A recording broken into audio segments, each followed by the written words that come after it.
Hey guys, আসসালামু আলাইকুম। আজকে আপনাদের রান্না করে দেখাবো রুই মাছ তেলাপি মাছ দিয়ে বেগুন ঝোল। তো এই রান্নাটা আমি কিভাবে করলাম সেটি আপনাদের সব কিছু শুরু থেকে শেষ পর্যন্ত দেখাবো। তাহলে দেখুন, ভিডিওটি শুরু করছি। প্রথমে আমি কড়াইতে তেল দিয়ে নিচ্ছি, কারণ কড়াইটি তেতে গেছে, এজন্য তেলটা দিয়ে দিলাম। এবার তেলটি ভালো করে কড়াইয়ে ছড়িয়ে নেওয়ার পরে আমি একে একে বেগুনগুলো ভেজে নেব। বেগুনগুলো ভাজলে অবশ্যই তরকারির স্বাদটা বৃদ্ধি পায় এবং খেতে খুব সুস্বাদু হয়, দেখতেও ভালো হয় এবং বেগুনের যে গন্ধ বা আলাদা একটা ফ্লেভার এটা থেকে যায়। তো এই জন্য আমি একে একে সবগুলো বেগুন কড়াইতে দিয়ে সেগুলোকে ভালো করে ভেজে নেওয়ার জন্য দিয়ে দিলাম। আপনারা চাইলে এভাবে ভেজে নিতে পারেন, কিন্তু আবার চাইলে না ভেজেও রান্না করতে পারেন, সেটা একান্তই আপনাদের বিষয়। তো আমি বেগুনগুলো এক পাশ হয়ে গেলে আবার আরেক পাশ এরকম উল্টে পাল্টে ভেজে নেব। তো বেগুন ভাজা প্রায় আমার শেষের দিকে, কারণ বেগুনগুলোর কালার অন্যরকম হয়ে গেছে। এই জন্য আমি বেগুনগুলো এখন একে একে তুলে বাটিতে নিয়ে নেব। অবশ্যই বেগুনগুলো যেন পুড়ে না যায় এবং ব্রাউন কালার হলে অবশ্যই বেগুনগুলোকে তুলে নেব। আমি এভাবে নিয়ে নিচ্ছি। আমি যেভাবে রান্না করি ঠিক সেভাবে আপনাদের দেখাচ্ছি। তো আমার বেগুনগুলো এমন হয়েছে দেখতে। এবার আমি মাছগুলোকে কড়াইতে দিয়ে একে একে ভেজে নেব।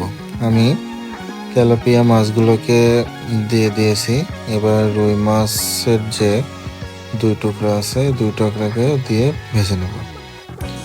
তো মাছ ভাজা শেষ হয়ে গেলে আমি সেই কড়াইতে আবার তেল গরম করতে দিয়ে এবার পেঁয়াজ কুচিগুলো এটার মধ্যে দিয়ে দিলাম।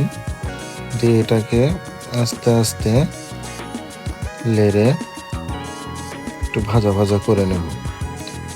তো তেল যখন অতিরিক্ত গরম হয়ে যাবে, ঠিক এমন ফেনা ফেনা হবে, তখন এটার ভিতরে একটু পানি দিয়ে তারপরে আমি মশলাগুলো দিয়ে দিব, যেন মশলাগুলোকে সুন্দর করে কষানো যায়।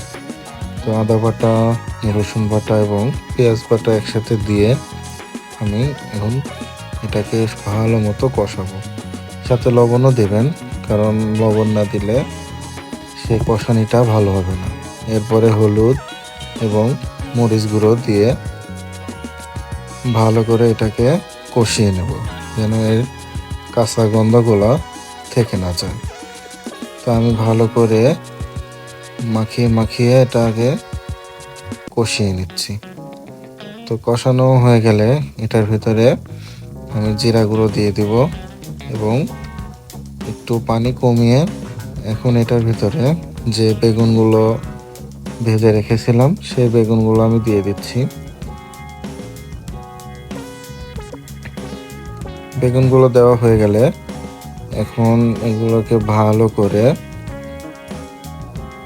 কষিয়ে নিতে হবে, যেন মশলাগুলো বেগুনের ভিতরে ভালো মতো ঢোকে এবং এটা খেতে সুস্বাদু হয়। তো আমি সেভাবে এগুলোকে ভালো করে নাড়িয়ে নাড়িয়ে নিচ্ছি। তো আমার কষানো প্রায় শেষের দিকে, আমি মাছগুলো এটার ভিতরে দিয়ে দেব।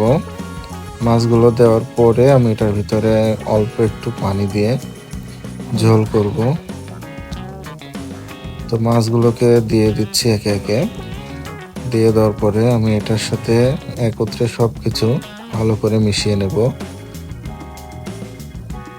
কারণ এভাবে রান্না করলে আপনাদের রান্নাটি অবশ্যই খেতে সুস্বাদু হবে। আমিও এভাবেই রান্না করি প্রায় সকল রান্না। আমার চ্যানেলটি যদি আপনারা সাবস্ক্রাইব করে রাখেন, তাহলে অবশ্যই আমার এই নানা রান্নাগুলো আপনারা দেখতে পাবেন এবং বাসায় ট্রাই করলে অবশ্যই খেতে সুস্বাদু হবে।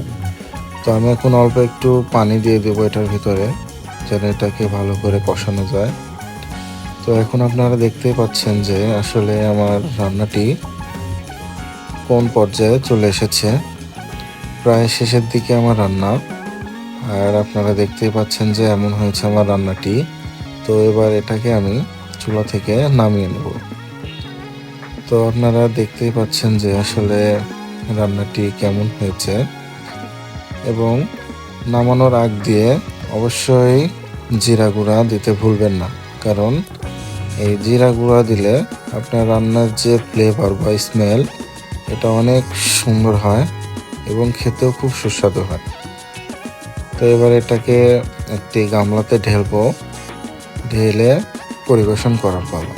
তো অবশ্যই আপনারা এই রান্নাটি বাসায় ট্রাই করতে পারেন। আমি সচরাচর এভাবে রান্না করি।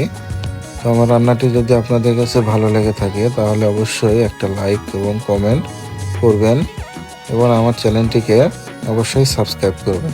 তো আজকের মতন এখানেই বন্ধুরা, আল্লাহ হাফিজ।